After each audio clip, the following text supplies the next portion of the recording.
I've been married to my husband, Ryan, for 8 years. Our relationship started when I was 28 and going through one of the hardest times of my life, the loss of my father. Losing a parent leaves an unbearable void, and emotionally, I was in a terrible state. That's when Ryan appeared, a charming older man who always seemed to know exactly what to say to lift my spirits. In the beginning, our love story felt almost cliché, and maybe that's why I fell for him so hard. Back then, he was everything I thought I needed: reliable, caring, and attentive. We went on amazing dates, and he treated me like a true gentleman. My mom adored him from the start. Meeting his parents, though, was a little tense at first. We came from different cultural backgrounds, and I could sense their initial hesitation. But over time, they warmed up to me. His sister, Megan, and I hit it off instantly. She became the sister I never had, and we grew incredibly close, spending time together, shopping, and having long lunch dates. I felt lucky to have her in my life. Ryan and I were still caught up in the honeymoon phase when he proposed. He completely surprised me, planning an entire party with our closest friends and family. I said yes without hesitation. I can still see the smiles on our family's faces, everyone saying we were made for each other. And for a long time, I believed it. The wedding was beautiful, and our honeymoon in Mexico felt like a dream. But reality hit hard when we got home. Moving into his place wasn't as smooth as I had hoped. He was extremely attached to his things and didn't want me changing anything in the living room or bedroom. I suggested gradually incorporating my style into the house, but that turned into another issue. He thought I owned too many clothes. Ryan couldn't understand why I needed so much when, according to him, a reasonable person doesn't need more than a few outfits. I wasn't a fashion blogger or anything, but like any woman, I had clothes I loved and wasn't ready to throw out. He insisted I downsize my wardrobe because he didn't want me taking over his closet space. I tried to be understanding and compromised by using the guest room for my clothes instead. Then it was the magnets. Ever since I was young, I dreamed of traveling, and when I finally had a stable job, I made it my priority. I had a small tradition collecting fridge magnets from every place I visited. Each one carried memories of an adventure. But Ryan hated them. He thought they were tacky and refused to let me put them on our fridge. We had more than one heated argument about it, but in the end, he convinced me that it wasn't worth starting our marriage with conflict. Reluctantly, I gave in. For the first 2 years, I spent a lot of time with my family and friends. Ryan, on the other hand, was more of a homebody, always exhausted from work. I loved socializing, so I had no problem going out alone sometimes, but we still made time for date nights twice a week. He had his hobbies too, Sunday golf with his friends, and that worked just fine for us. Then, in our 3rd year of marriage, something changed. When we got married, we made a clear agreement: we didn't want kids. But suddenly, Ryan started talking about being a father, about how he dreamed of having a child with me. I was shocked. I reminded him that we had decided together never to have kids. But he brushed me off, saying he could already picture me pregnant, how beautiful I would look with a baby bump. His words made me deeply uncomfortable. Then he started pushing me to stop using birth control, which terrified me even more. It felt like he was trying to force me into pregnancy against my will. I kept asking him why he had changed his mind, why he suddenly wanted a child when just a year ago, he was talking about how much he enjoyed the freedom of not having that responsibility. Ryan was relentless. He insisted that once I got pregnant and quit my job, our marriage would be perfect. The thought of losing my job and independence scared the hell out of me. So, I went to my doctor, got on birth control pills, and hoped for the best. Thankfully, it worked. I didn't get pregnant. Over time, Ryan's behavior became more and more unsettling. He started asking detailed questions about who I was with and where I was going whenever I planned to meet friends. Then, he began commenting on my outfits, something that caught me off guard since I'd always dressed fairly modestly. He insisted I wear more conservative clothing, even if I was just wearing a simple blouse with a blazer. He claimed he was worried about what other women might think when they saw me. At first, I brushed it off. But soon, he became more persistent, demanding that I change before leaving the house. It made me uncomfortable. Something in our relationship had shifted, and I couldn't ignore it. A few weeks later, I noticed that some of my favorite clothes had gone missing. At first, I thought I was losing my mind. I tore the house apart searching for them. When I finally confronted Ryan, he acted clueless. But one day, while rummaging through the garage, I found them shoved into an empty box. I was furious. When I demanded an explanation, he denied knowing anything. But I pointed out that we were the only 2 people in the house, so he couldn't exactly escape responsibility. After a heated argument, he finally admitted it. He had hidden some of my clothes to stop me from wearing them when I went out. I was stunned, enraged. He tried to justify it, saying he was just trying to protect my reputation because women who dress like that, like me, were often seen as easy or inappropriate. I lost it. I told him he had no right to control what I wore. I reminded him that in 3 years of marriage, I had never been unfaithful, so why the hell did he care so much about what other men thought of me? I made it clear that no sane person would try to control their partner like this. He apologized, and since it was the first time he had done something this extreme, I convinced myself it was just a rough patch. Maybe he was going through something. I decided to let it go, but it only got worse. I started noticing that messages from my friends and family were mysteriously disappearing from my phone. For example, if I had a conversation with my mom about meeting up in a few days, there would be no trace of it afterward. It was confusing. At first, I thought my phone was glitching. I even updated it, hoping that would fix the issue. Then, a friend called to tell me about a small party she was hosting for her close friends. She asked if I could come and said she'd send me an invitation soon. But I never got it.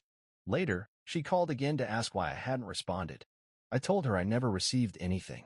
That weekend, at her party, she showed me her phone, proving that she had, in fact, sent me the message. That's when I got suspicious. I started wondering if my phone had been hacked. Not wanting to take any risks, I bought a new one.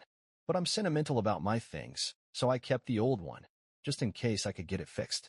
All this time, I told Ryan about the weird issues with my phone. He acted just as confused as I was. But on the night I got my new phone, I didn't mention it to him. That night, I woke up feeling thirsty and went to the kitchen for some water. As I passed the living room, I saw him sitting on the couch. He had both of my phones in his hands. It took my eyes a few seconds to adjust to the darkness, but once they did, I saw exactly what he was doing, going through my phone. I was stunned, furious. I blurted out, "What the hell are you doing?" He jumped, completely caught off guard. Then he started rambling, saying that I should have told him I bought a new phone, that I wasn't being honest with him. He kept going, saying he never should have trusted me. I stood there in shock, trying to process what was happening. I took a deep breath and calmly reminded him that he already knew my old phone had problems. I told him I had just bought a new one and hadn't even set it up yet. He could have just waited until I told him about it myself. The next day, I confronted him again. I asked him straight up why he had been looking through my phones in the middle of the night. He fumbled through some weak excuse about checking for issues. I grabbed my old phone from his hands and looked at the screen. That's when it hit me like a lightning bolt. Ryan had been the one deleting my messages. That's why I hadn't been receiving invitations from my friends and family. Meanwhile, he kept insisting that he had just been watching TV, then happened to see my new phone on the nightstand and got curious. He also claimed he had been checking my old phone for technical problems I might have missed. I stared at him, expressionless. Then, I asked him one simple question. "Did you delete my messages?" His face changed. He got nervous. Then, he shook his head. He denied everything, called the idea ridiculous, said he would never do something like that. But I already knew the truth. Despite Ryan's denial, I couldn't shake the gnawing feeling that something was seriously wrong.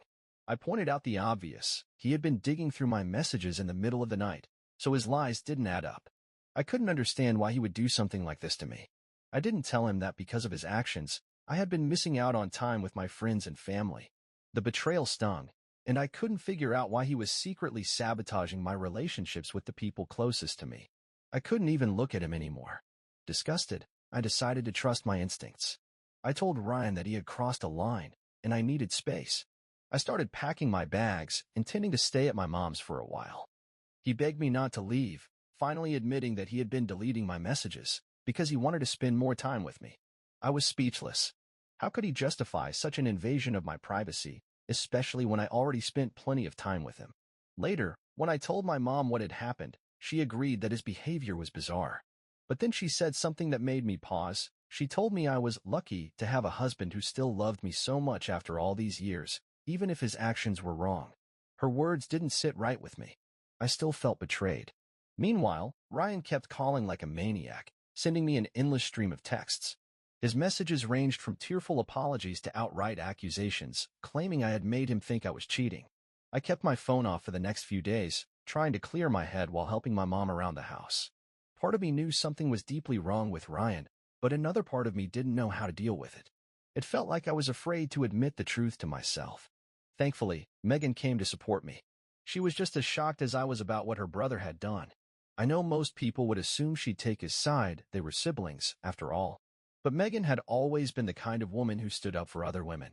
She reassured me that my feelings were completely valid, because no husband should be snooping through his wife's phone in the middle of the night, especially when I had never given him any reason to doubt me. She agreed that something wasn't right. She promised to talk to him, to try and get through to him. After our conversation, I felt a little lighter. I turned my phone back on, hoping things might finally calm down. Instead, I was bombarded with angry messages from Ryan. He was unrecognizable. Some messages were threatening. He said he was going to file for divorce and leave me with nothing, just like my father had done to my mother. That shook me. That wasn't like him. I couldn't understand what I had done to make him so furious. But then I noticed something strange. His messages had suddenly stopped. For 2 days, I hadn't heard from him at all. For a moment, I allowed myself to hope that he was feeling guilty and taking time to reflect. Maybe he would call, and we could finally talk things through. Then, Megan called me. Her voice was tense. She told me she had something to show me, and when she arrived, she looked furious. Without saying a word, she pulled out her phone and showed me photos taken outside our house. A young blonde woman was walking inside.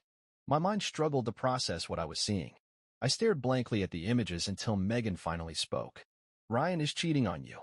It felt like the air had been sucked out of my lungs. My head shook automatically, as if denying it would make it untrue. Megan continued, explaining that she had been watching the house for the past 2 days. The same woman had been coming and going multiple times. She suspected her brother was having an affair. I felt like I was going to be sick. Megan reached out to hug me, but I pushed her away and ran straight to the bathroom. The room spun around me, and a dull ache settled behind my eyes. I couldn't stop repeating the same thought. This couldn't be happening. There had to be another explanation. When I finally emerged, Megan looked worried, and my mother, who she had called, looked absolutely furious. I tried to laugh it off, grasping for any excuse. Maybe she was a maid. Maybe she was a coworker. Maybe. But the more I tried to justify it, the sadder my mother and Megan looked. And that's when the nausea hit again. My mom gently guided me to the couch, but I just stared at the floor. Megan admitted that she wanted to believe her brother wasn't capable of this, but the evidence spoke for itself. She asked if Ryan had contacted me in the last 2 days. I shook my head. She said nothing. And then, the tears came. I can't even describe the kind of grief that washes over you when you realize your marriage is over. The weight of it crushed me. Megan and my mom sat on the floor beside me, each comforting me in their own way. When I finally calmed down, my mom sighed.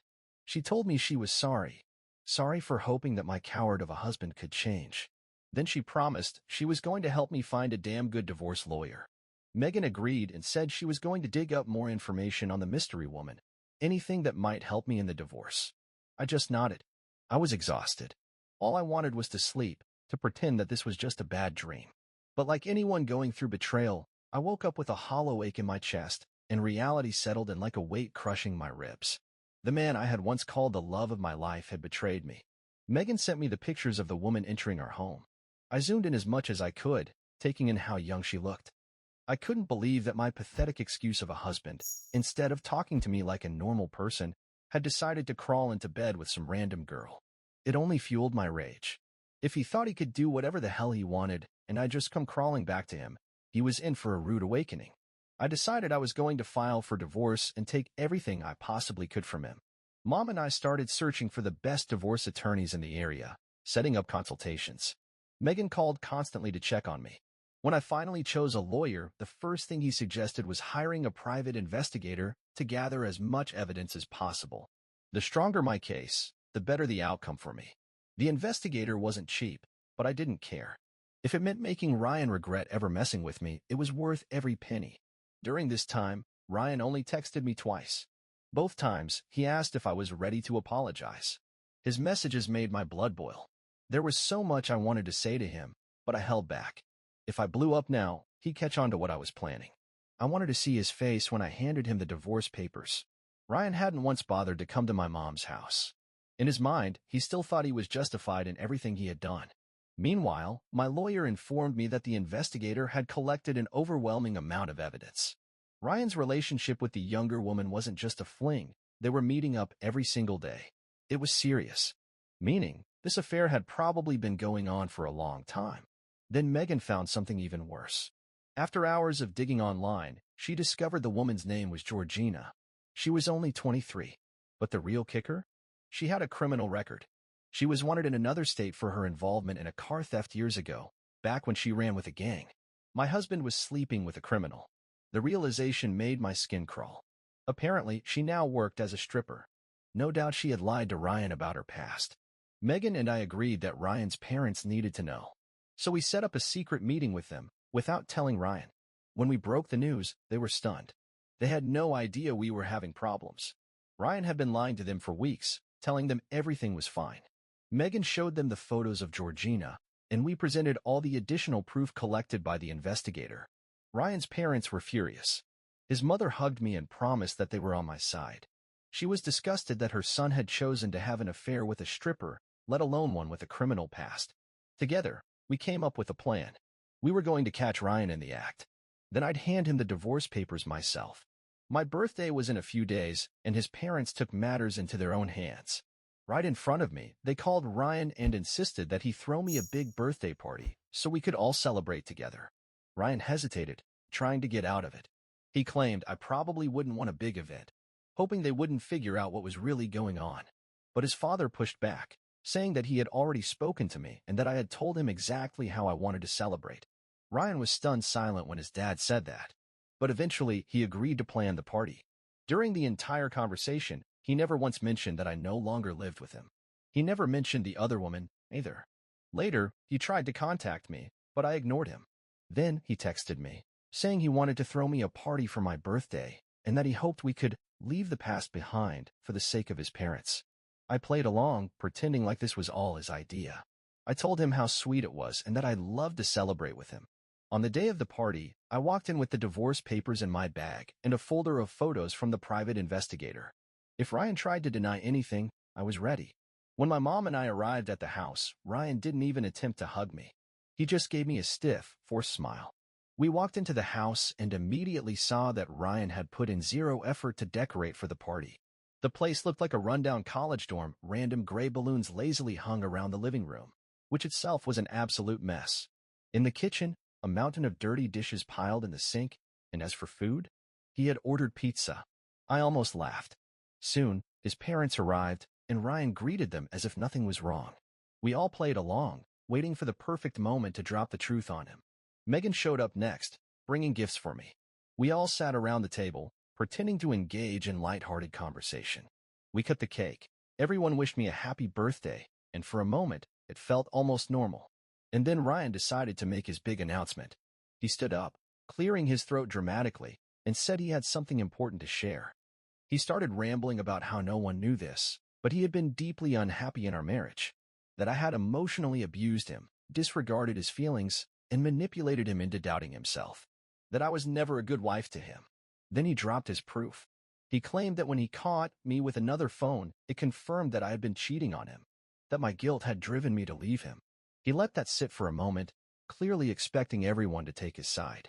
Then, with another dramatic pause, he said that if it weren't for Georgina, he never would have survived the past few months of our crumbling marriage. According to him, they had met 6 months ago. One thing led to another, and she made him realize how badly I had treated him. And then he dropped the final bomb. Georgina was 2 months pregnant. I felt like I had been punched in the stomach. Megan's jaw hung open in shock. I turned to look at her, and she looked just as stunned as I was. Ryan kept going.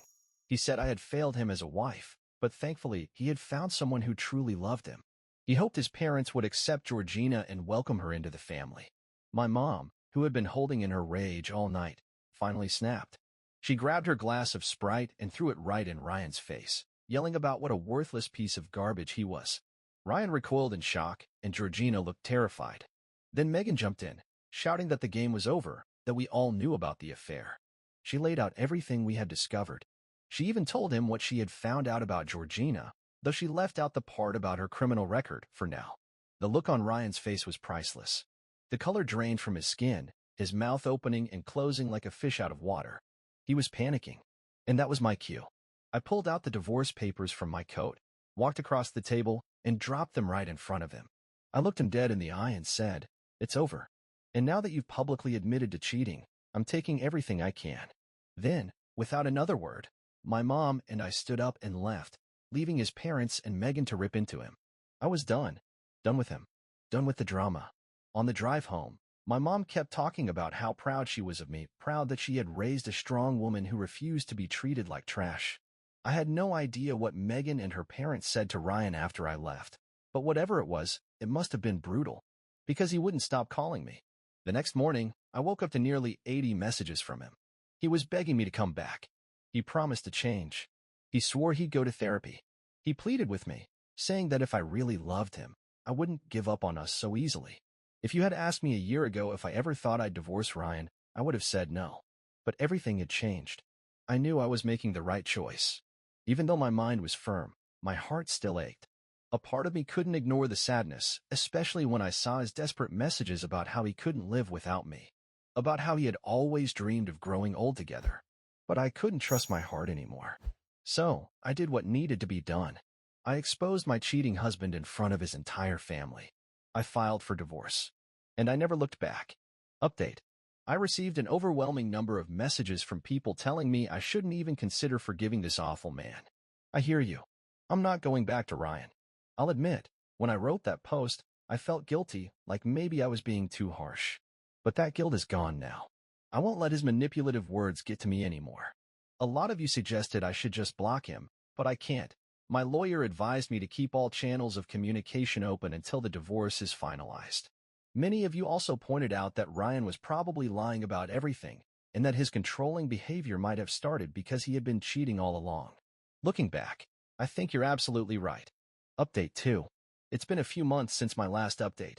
For those who asked, yes, I got tested for STDs, and I'm relieved to say everything came back clean. Now, about the divorce, it's still ongoing. Ryan's lawyer keeps coming up with excuses to drag out the process as long as possible, which is beyond frustrating. But my lawyer and I aren't backing down. Ryan's team is trying to make sure I walk away with nothing. But let's be real, I paid for every home renovation over the past 3 years. I painted the walls, set up his precious man cave in the basement, covered half the payments on his car loan, and did all the grocery shopping.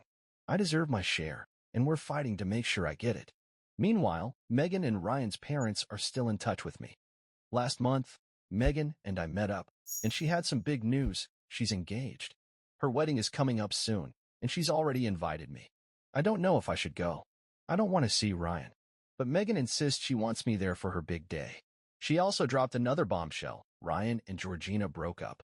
Apparently, after the disaster at my birthday party, Georgina admitted to sleeping with multiple men, meaning there was no guarantee the baby was his. After that, she took off with another guy, disappearing to who knows where, probably scared we'd report her to the cops. Ryan, of course, was devastated. And, in true Ryan fashion, he blamed me for everything. But his parents shut that down real fast. They reminded him that this was all his fault. Honestly, I don't care about his feelings or their breakup. I just want my divorce finalized so I can move on. I'm hoping to meet with his parents soon to see if they can help push him to wrap this up. Update 3. Guys, I did it.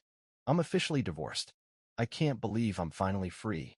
Ryan and his lawyer did everything they could to stall the process, but the judge got sick of their games. In the end, Ryan caved and agreed to give me everything I asked for. Turns out, his parents talked to him again, this time threatening to cut him out of their inheritance if he didn't stop dragging things out. And just like that, it was over. I'm so happy. Tonight, I'm celebrating, going all out with my friends. Megan's coming too. To everyone who followed my story and sent messages of support, thank you. This journey has been a nightmare, but I made it through. And now, I'm finally starting over.